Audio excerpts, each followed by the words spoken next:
नमस्ते दोस्तों। तो क्या हाल चाल है। उम्मीद है कि सब कुशल मंगल होगी और बढ़िया होगी। तो आज हम पढ़ने वाले हैं भिन्न के एलसीएम तथा एचसीएफ, यानी कि LCM and HCF of fraction. हम लोग तो फ्रैक्शन बोले तो बट्टा, जिसे में बचपन में हम लोग सब सीखे हुए हैं। बट्टा पर के जोड़, बट्टा पर के घटाव, बट्टा पर के गुणा, बट्टा पर के भाग। लेकिन आज हम बट्टा पर का एलसीएम और एचसीएफ सिखाने वाले। और मैंने ऐसा बहुत सारे बच्चे से फीडबैक लिया और बहुत सारे बच्चों को बट्टा पर के एलसीएम और एचसीएफ नहीं, लगभग 90% ऐसे बच्चे हैं जिनको बट्टा पर के एलसीएम और एचसीएफ नहीं आता। तो आज हम सोच रहे हैं कि उसी का क्लास ले और उसके बारे में बताएं। तो चलिए शुरू करते हैं पढ़ने पढ़ाने का सिलसिला और देखते हैं कैसे बट्टा पर का एलसीएम और एचसीएफ निकाला जाता है। सबसे पहले एलसीएम एचसीएफ होता क्या, उसको थोड़ा समझा देते। एलसीएम बोले तो लीस्ट कॉमन मल्टीपल और एचसीएफ बोले तो highest common factor. Least common multiple Hindi में इसको हम लघुत्तम समापवर्तक बोलते हैं, वर्तय बोलते हैं, और महत्तम समापवर्तक बोलते हैं। तो चलते हैं हम यहां से। अब पहला हम शुरू करते हैं फ्रैक्शन से। फ्रैक्शन कहते किसको? फ्रैक्शन के बारे में बताने से पहले रेशनल नंबर में थोड़ा आ जाते हैं।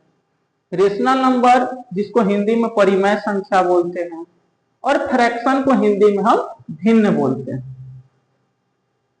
रेशनल नंबर को भी हम बट्टा के रूप में भी लिखते हैं, पी बाई क्यू।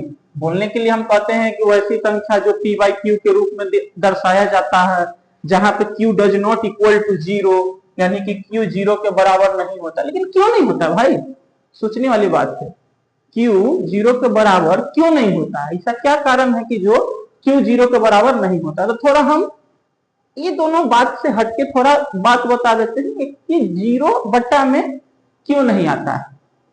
तो हम एक यहाँ पे थोड़ा भाग का नियम के बारे में थोड़ा बात कर लेते हैं कि जैसे में हम कोई संख्या लिखें, फॉर एग्जाम्पल 2/0, ये भी तो एक पी बाई क्यू के रूप में है फॉर एग्जाम्पल। लेकिन यहाँ पर बट्टा में जीरो आ गया और रेशनल नंबर चिल्ला चिल्ला के बोलता है कि मेरे बट्टा में जीरो नहीं होना चाहिए। अगर आ गया तो क्या हो जाएगा,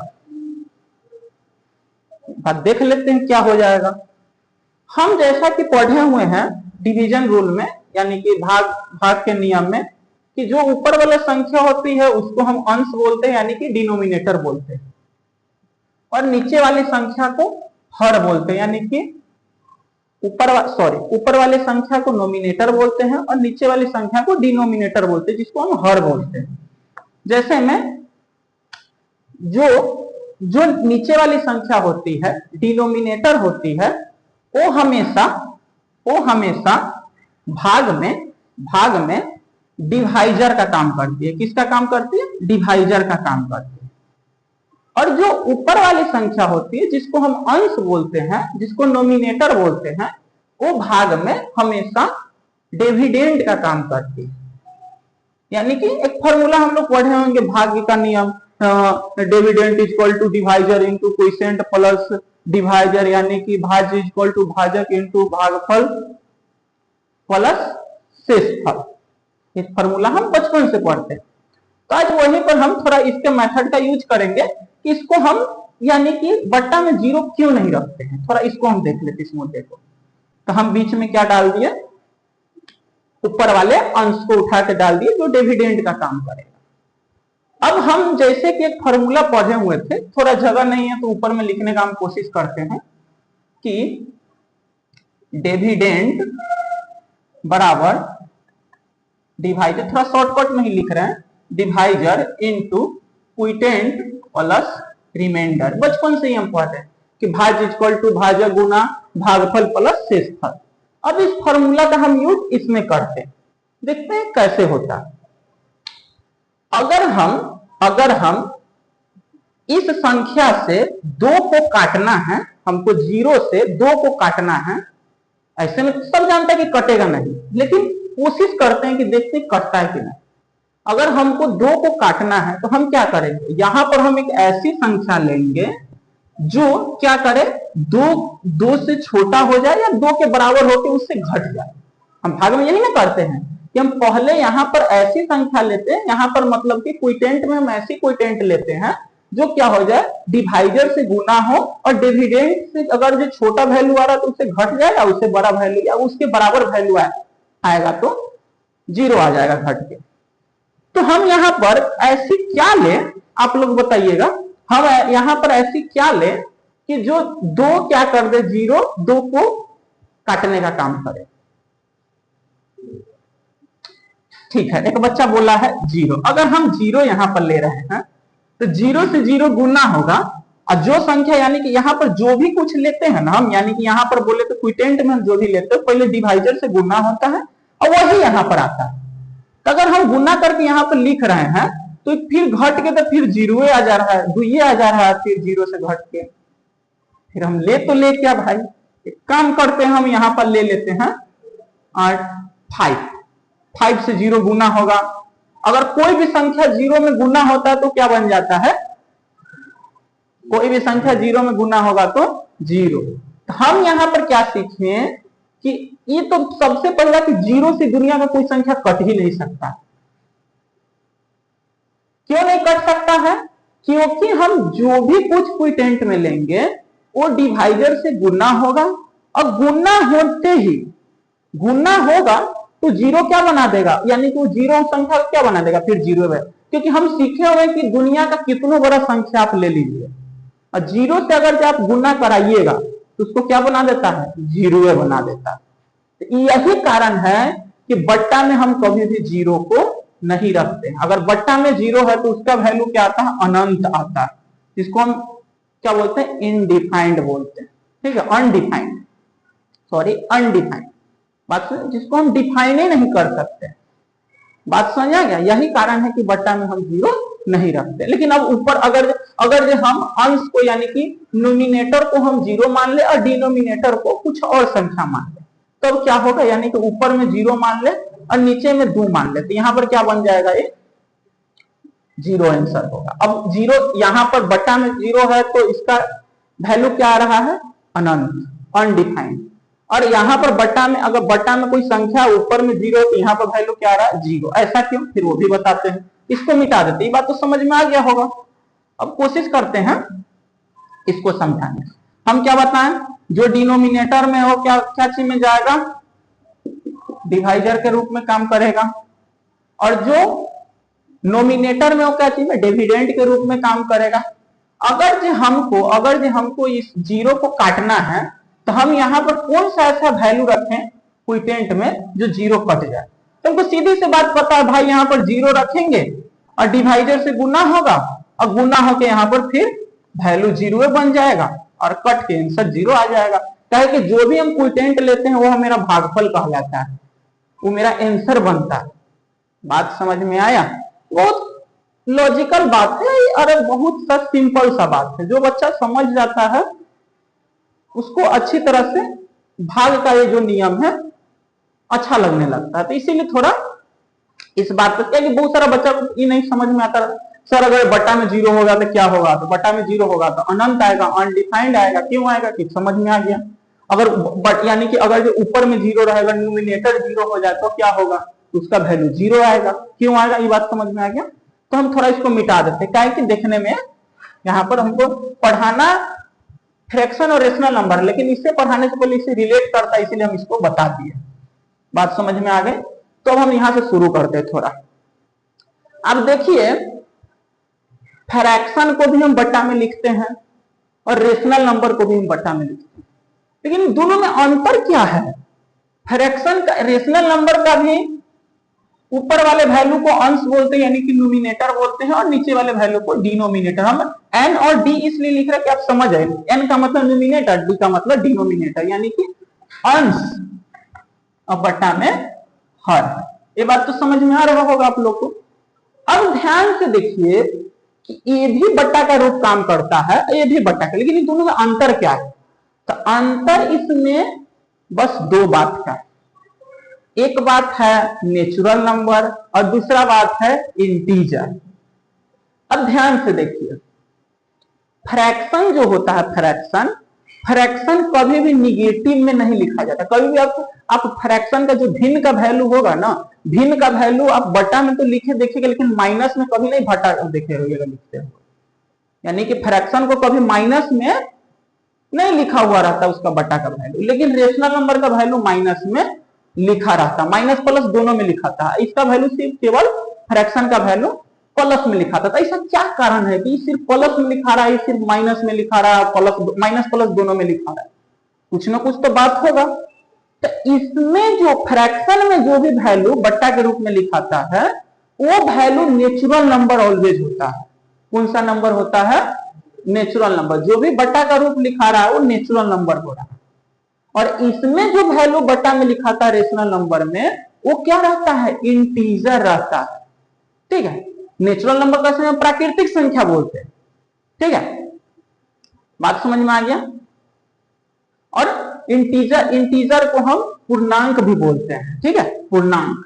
अब समझते हैं, अब थोड़ा इंटीजर और नेचुरल नंबर पर बात हम कर लेते, लेकिन उससे पहले हमको लगा कि डिजिट और नंबर पर भी थोड़ा डिस्कस कर लेना चाहिए। क्योंकि बहुत सारा बच्चा को पूछ देता है कि अंक और संख्या में क्या अंतर है। तो कहता अंक और संख्या में क्या, दोनों तो एक ही होता है। बहुत सारे बच्चा जो होते हैं कहते अंक भी एक ही होता है, संख्या भी एक ही होता है, अंतर क्या है? क्योंकि जिसको बेसिक से नॉलेज नहीं है वही बात कह देता है। अब हमारे सीखने वाले हैं अंक और नंबर में क्या अंतर। बात समझ में आ गया? तो वैसा यूनिट पैलेस, ठीक है, वैसा नोटेशन जिसको हम 0, 1, 2, 3, 4, 5, 6, 7, 8 और 9, वैसा नोटेशन जिसको हम 0 से लेकर 9 तक लिखते हैं, ये क्या कहलाता है? डिजिट कहलाता है। बात समझ में आ गया? कोई पूछेगा ये दुनिया में कितने डिजिट हैं, क्या बोलिएगा आप लोग? 10 डिजिट है। ये दुनिया में टोटल कितने डिजिट हैं? 10 डिजिट है। बात समझ में आ गया? और वही 10 डिजिट की मदद से लोग का Aadhaar card, PAN card, mobile number, telephone number, date of birth, दुनिया के सब कुछ वही 10 डिजिट से, अंकों से बनता है। बात समझ में आ गया? अगर जो डिजिट की कॉम्बिनेशन एक साथ आ गई तो क्या कहलाती है? नंबर। जैसे में 1, 2, 101, 203, 1005, कुछ भी आप ले लीजिए, 10 अंक का जो भी संख्या लेना, यानी कि डिजिट आपस में group of digit that is called number. बात समझ में आ गया? तो डिजिट समझ में आ गया कि टोटल दुनिया में कितने डिजिट है? 10 है। और यही 10 डिजिट से कोई भी संख्या का निर्माण होता है। बात समझ में आ गया? कोनो संख्या दुनिया में बन रहा है केवल यही 10 डिजिट से, 0 से लेकर 9 तक। एक अलावा सोचो कुछ है क्या? कुछ है? नहीं है। तो बात समझ में आ गया? थोड़ा हम शॉर्टकट लेके भी चल रहे हैं कि ज्यादा डिटेलिंग में नहीं जाएंगे कि टाइम भी ज्यादा कंज्यूम होगा। ठीक है, बातें समझ में आ रही है ना सबको? बहुत बढ़िया। अब समझो, अब थोड़ा जिक्र कर लेते हैं। जब नंबर का बात आ गया तो थोड़ा नेचुरल नंबर, होल नंबर और इंटीजर, यही बात करनी है। इसमें तो बात करने के लिए बहुत सारा नंबर है। प्राइम नंबर है, कंपोजिट नंबर है, इवन नंबर है, ऑड नंबर है, को प्राइम नंबर है। ठीक है, हाँ, तो इस सब के बारे में कभी दूसरे क्लास में बात करेंगे। ठीक है, आज जो बेसिक है उसके बारे में बात कर लेते हैं। नेचुरल नंबर किसको कहते हैं? सबसे पहला बात, नेचुरल नंबर कहा किसको जाता है? तो गिनती की वैसी संख्या, नेचुरल नंबर का हिंदी होता है प्राकृतिक संख्या, ध्यान रखना है। गिनती की वैसी संख्या जिसको हम 1 से लिखना शुरू करते हैं। कहां से लिखना शुरू करते हैं? 1 से।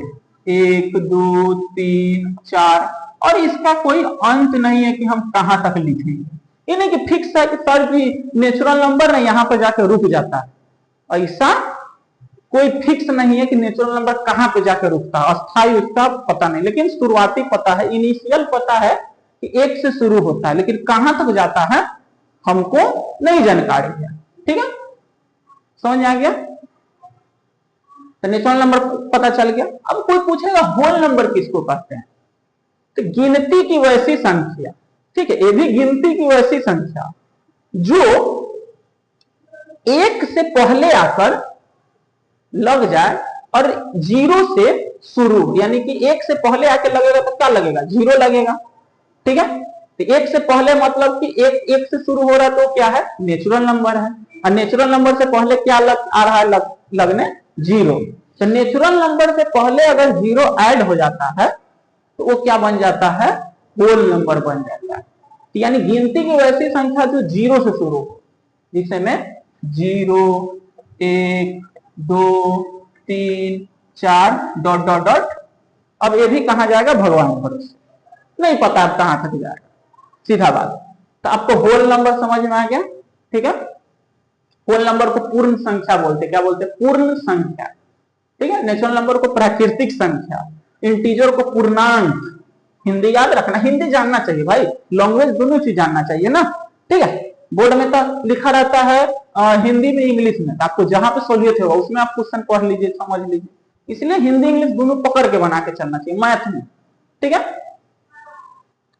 अब चलते हैं इंटीजर पे। इंटीजर पे जाने से पहले थोड़ा नंबर लाइन का बात कर लेते हैं। नंबर लाइन बोले तो संख्या रेखा, क्या, संख्या रेखा। संख्या रेखा क्या होता है उसको समझ। संख्या रेखा एक ऐसी रेखा होती है जिसके मिड में बीचों बीच क्या स्थापित होता है, जीरो, ठीक है। और जीरो से दाएं साइड, जीरो से दाएं साइड वैल्यू को हम क्या मानते हैं, पॉजिटिव मानते हैं, और जीरो से बाएं साइड वैल्यू को निगेटिव मानते हैं। ये बात पता है। आप लोग बचपन में 6th क्लास में इंटीजर शुरुआत होता है पढ़ना, 6th क्लास से इंटीजर पढ़ना शुरू होता है, बात समझ में आ गया। यानी कि वैसी रेखा जिसके बीचों बीच जीरो स्थापित होता है, ठीक है, जिसके बीचों बीच जीरो स्थापित होता है, ठीक है। जीरो से दाएं साइड में पॉजिटिव संख्या, जीरो से बाएं साइड में निगेटिव संख्या। कैसे लिखाएगा उसको समझते हैं। तो जीरो से जितना दूर जाएगा, पॉजिटिव संख्या जीरो से जितना दूर जाएगा उतना बड़ा बनेगा। यानी कि प्लस का 1, प्लस का 2, प्लस का 3, प्लस का 4, प्लस का 5, इन एक प्रकार से समझ लो कि नेचुरल नंबर के फॉर्म में शुरू हो रहा, बात समझ आइए। और निगेटिव संख्या जीरो के जितना पास है उतना बड़ा है अपने आप, ध्यान देना है। निगेटिव संख्या अगर कोई पूछेगा कि -4 बड़ा कि -1 बड़ा, क्वेश्चन में कोई कह दिया, हम तब तक लिख रहे हैं कुछ, तुम लोग बताओ -4 बड़ा कि -1 बड़ा, कौन, हाँ क्यों -1 बड़ा, हाँ हाँ हाँ हाँ, राइट साइड में आता है। और जीरो से हम क्या बोले, सिंपल सा बात याद रहे, उतना कंफ्यूजन रखना ही नहीं है दिमाग में कि जीरो, जो -0 का जितना नजदीक होगा उतना बड़ा। तो -1 उसके बगले में है, जस्ट सटा हुआ है, इसलिए वो बड़ा हो गया। -4 तो बड़ी दूर है, इसलिए वो क्या होगा, छोटा होगा, एक बड़ा कहलाएगा। लेकिन अगर पॉजिटिव संख्या की बात करें तो कोई पूछेगा +2 बड़ा या +10 बड़ा, लेकिन 10 क्या है, जीरो से दूर है, लेकिन प्लस में तो यू है, बड़ा कहलाएगा। तो कंफ्यूज समझ में आ गया, बात समझ, तुमको इंटीजर समझ में आ गया कि किसमें कंफ्यूजन अब नहीं रहेगा, बातें समझ में आ गई। तो अब जब एक चीज समझ में आ गए तो बच्चा को अब ये भी चीज समझ में आएगा। तो हम रेशनल नंबर को हम प्लस के रूप में भी बटा के लिखते हैं और माइनस के रूप में भी बटा में लिखते हैं, कि -1/2 भी हम लिख सकते हैं और प्लस का 2/3 भी लिख सकते हैं, कोई दिक्कत नहीं है, माइनस प्लस दोनों लिख। लेकिन फ्रैक्शन में क्या केस है कि फ्रैक्शन में हम कोई भी संख्या लिखेंगे तो हमेशा नेचुरल नंबर लिखेंगे और वो प्लस का होगा, माइनस का इसमें कोई नाम निशान नहीं लाना, ठीक है। नहीं तो जब इसमें अगर जब माइनस तुम ले आया तो ये फ्रैक्शन न रह के परिमेय संख्या यानी कि रेशनल नंबर कहला जाएगा। बातें समझ में आई, तो हमको ये चीज पर ध्यान थोड़ी बरतनी है। तो फ्रैक्शन की भी बात समझ आ गई। अब फ्रैक्शन को हम बता देंगे, हम अभी तुमको क्या सीखा कि फ्रैक्शन को ऑलवेज हम बट्टा के रूप में लिखते हैं। और बट्टा के रूप में लिखते हैं, कैसे बट्टा के रूप में लिखते हैं, पॉजिटिव बट्टा के रूप में लिखते हैं, ठीक है। जो भी बट्टा का संख्या लिखाता है वो क्या लिखाता है, नेचुरल नंबर होता है। बात समझ में आ गया, नेचुरल नंबर कहलाता है। तो हम यहाँ पे जो बट्टा के ऊपर वाले संख्या होते हैं उसको हम क्या बोलते हैं, न्यूमिनेटर बोलते हैं, जिसको हम अंश बोलते हैं। नीचे वाले संख्या को हर बोलते हैं, जिसको डिनोमिनेटर बोलते हैं। यहां तक वो बात समझ में आ गया। तो अब हम सीखने वाले हैं, आप लोग बट्टा पर के जोड़ तो सीखे होइएगा बच्चा में, घटाओ गुणा भाग सब आता होगा, लेकिन बट्टा पर का एलसीएम और एचसीएफ सीखे, लघुत्तम समापवर्तक और महत्तम समापवर्तक नहीं सीखे होइएगा, नहीं सीखे होइएगा। हमको पता बहुत 90% मानते 10% बच्चा कहीं ना कहीं से सीख लिए होंगे, या कहीं ना जो थोड़ा एक्स्ट्रा ऑर्डिनरी बच्चा रहता मोबाइल से देख के यूट्यूब वगैरह से मदद लेकर अपना सीख लेते। लेकिन हमको नहीं लगता है कि टीचर बट्टा पर के एलसीएम और एचसीएफ 10 क्लास तक बताते हैं बच्चा को। उससे हायर भी बच्चा जब कोई कॉम्पिटिटिव लाइन में जाता तो पढ़ लेता, नहीं तो ऐसे कोई उपाय नहीं। ठीक है, तो हम आज आप लोग को कोशिश करेंगे कि बट्टा पर के एलसीएम और एचसीएफ बताने का बहुत इजी मेथड है, कोई रॉकेट साइंस इसमें नहीं है बच्चा, देखते रहो ध्यान से। ठीक है, और लेकिन हमको जो बट्टा पर के एलसीएम एचसीएफ लेना, तो जो बट्टा का वैल्यू लेना है वो क्या है, हमेशा फ्रैक्शन होना चाहिए, यानी कि पॉजिटिव संख्या होना चाहिए। जो बट्टा का वैल्यू ले रहे हैं वो पॉजिटिव संख्या रहना चाहिए, यानी कि फ्रैक्शन क्या होना चाहिए, फ्रैक्शन होना चाहिए। बात समझ में आ गया। तो यहां से हम ऐसे में हम सिर्फ नोटेशन के आधार पे ए बटा बी लिए हैं, सी बटा डी लिए, ई बटा एफ लिए।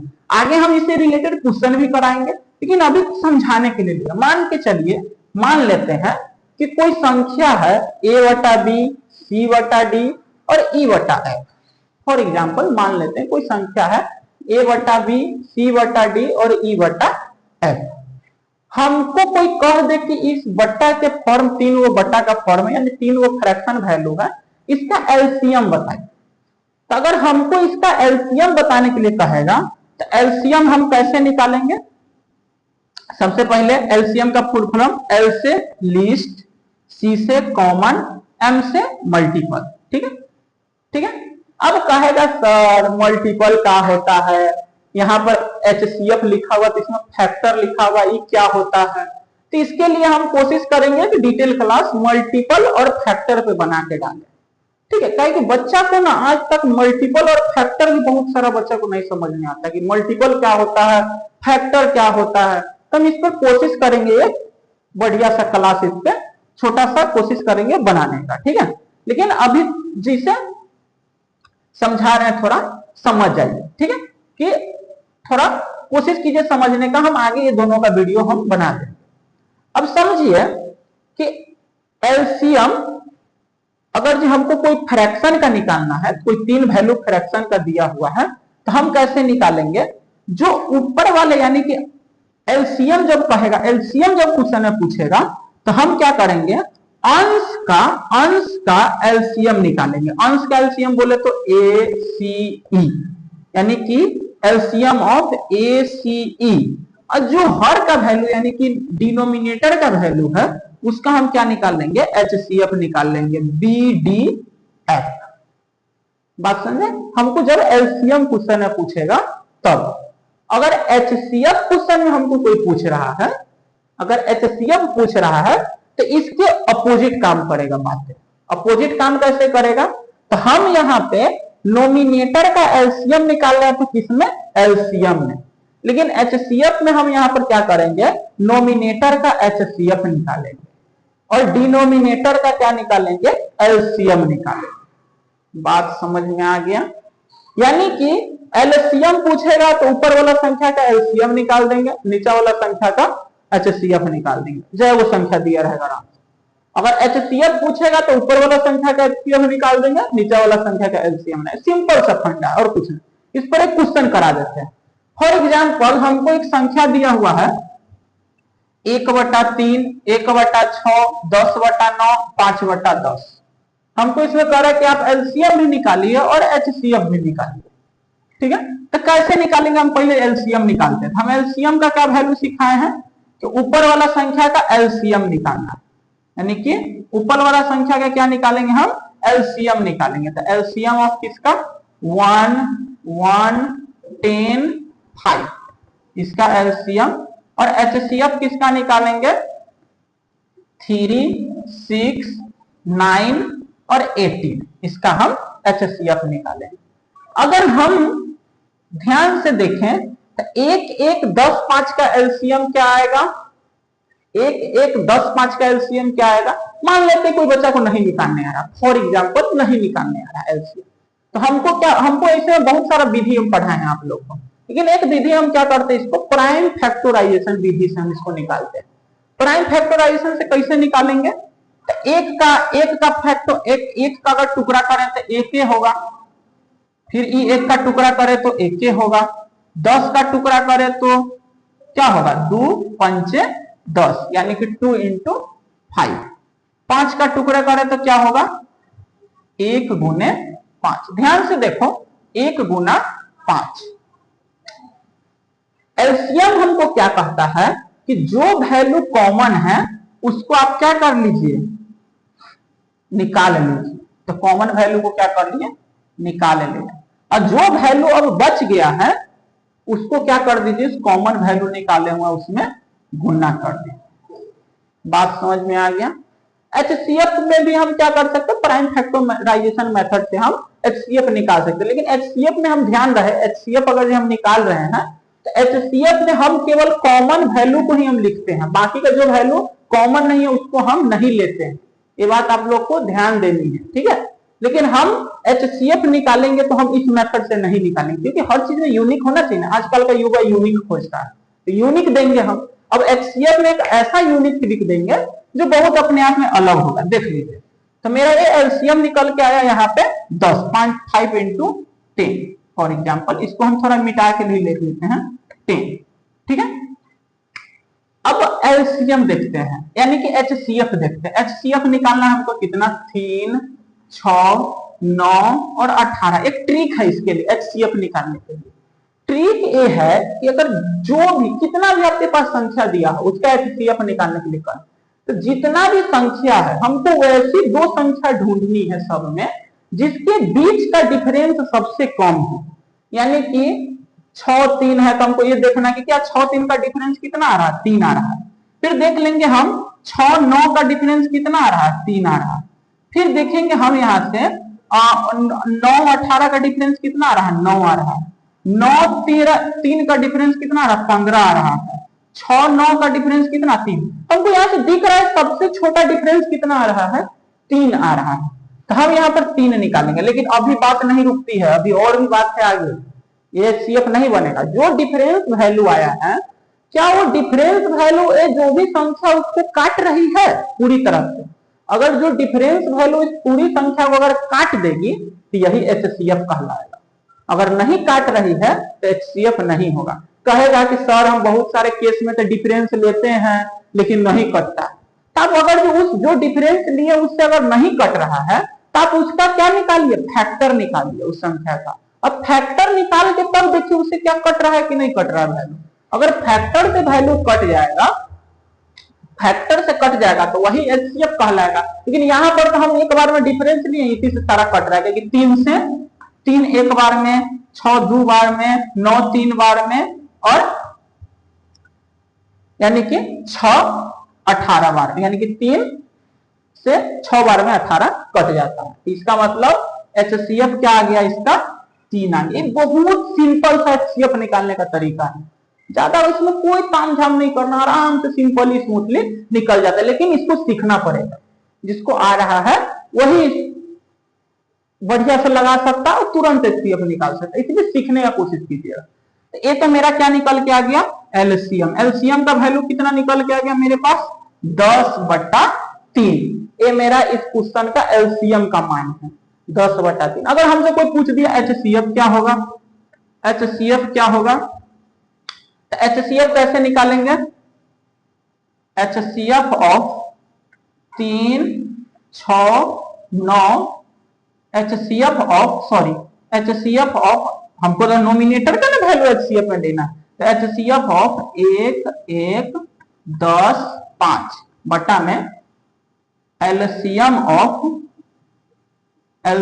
ऑफ 3, 6, 9, 18। अगर हम ध्यान से देखें, अगर हम ध्यान से देखें तो एक एक 10 5 का HCF निकालेंगे तो क्या आएगा, आप लोग जल्दी से कैलकुलेशन करके बताइए तो। एक एक 10 5 का LCM क्या आएगा, 5 आएगा, 5 आएगा। ठीक है, क्यों आएगा, तो यहाँ पर कोई कोई बच्चा होगा ना जो विद्वान बच्चा, वो यहाँ पर आकर बात करेगा कि एक एक 10 5। अभी आप हमको सिखाए क्या है, डिफरेंस ले लो, तो एक का तो डिफरेंस 0 आ जाता है, ये तो सबसे छोटा डिफरेंस हो गया। क्योंकि होता है ना होशियार बच्चा कहेगा एक एक का डिफरेंस तो सबसे छोटा हो गया। एक कहा जब एक एक का डिफरेंस छोटा आ गया तो 0 से कैसे हम काट देंगे, 0 कभी भी HCF नहीं बनता है। इसलिए हमको कभी भी ऐसा नहीं देखना कि सेम संख्या का डिफरेंस ले लिया 0 आ गया सबसे छोटा डिफरेंस है, ऐसे हमको करना नहीं है। ठीक है, गलत हो जाएगा। हमको ऐसी और संख्या में देखो 5 10 और 5 का डिफरेंस क्या आ रहा है, हमको 5 आ रहा है। यहाँ पर ऐसे भी 1 और 5 का भी डिफरेंस हमको 4 आ रहा है। क्या 4 से सब कट रहा है, नहीं कट रहा है। तो हमको दूसरे संख्या पे 10 और 5 पे जाना, तो 5 से 1 कितना बार में, 5 बार में कटेगा, 5 बार में कटेगा, 2 बार में कटेगा और 1 बार में कटेगा। इसका मतलब काट दे, इसी मतलब इसका HCF कितना आ गया, 5 आ गया। अब LCM क्या आ गया, LCM निकालना है तो हम अभी यहाँ पर तुमको कहीं पर LCM निकाले थे, नहीं आता तो ठीक है यहाँ पर निकाल लेते हैं, क्या दिक्कत। कितना कितना का, 3 6 9 और 18 का हम यहाँ पर कोशिश करते हैं LCM निकालने का। LCM भी हम प्राइम फैक्टर, 3 का क्या लिखेंगे 1 गुना 3, 6 का क्या लिखेंगे 2 तिहाई 6, 9 का क्या लिखेंगे 3 तिहाई 9 और 18 को क्या लिखेंगे यानी कि 9 दूना 18, तो 2 गुना 3 गुना 3 लिख सकते हैं। अब ध्यान से देखिए पूरा संख्या में कॉमन हमको क्या दिख रहा है, 3 है, ये भी 3 का वैल्यू कॉमन आ गया। बातें समझ में आई, ठीक है। 3 का वैल्यू हमको क्या आ गया, यहाँ पे कॉमन आ गया। हम कॉमन वैल्यू को बाहर निकाल लेंगे, यहाँ पर निकाल लेंगे। अब आप बताइए कि यहाँ पर 2 संख्या का वैल्यू कॉमन आ रहा है, क्या इसको ले सकते हैं कॉमन में,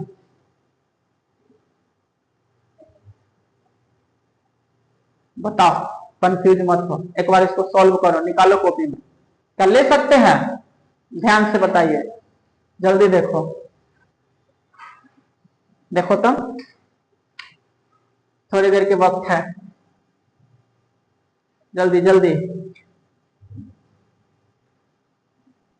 हम इसको इस मेथड से लेके चलते हैं, देखो ध्यान से, 3 6 9 18। अगर हम इसको सॉल्व करें तो 3 एकम 3, 3 दूना 6, 3 तिहाई 9, 3 चौका 12, 3 पंचे 15, 3 छक 18। ठीक है,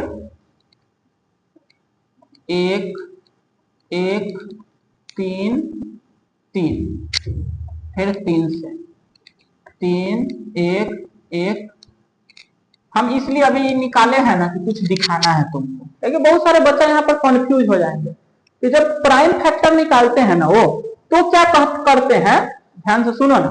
अभी हम आप लोग से क्या पूछे थे कि हम एक टुकड़ा किए हैं, तो क्या एक टुकड़ा को हम एक साथ कॉमन ले सकते हैं, तभी बहुत सारा बच्चा बोला नहीं ले सकते। लेकिन यहाँ पर ध्यान से देखो, इस मेथड से हम क्या देख रहा है, 3 भी कॉमन में आया है, यहाँ पर भी 3 कॉमन में आया।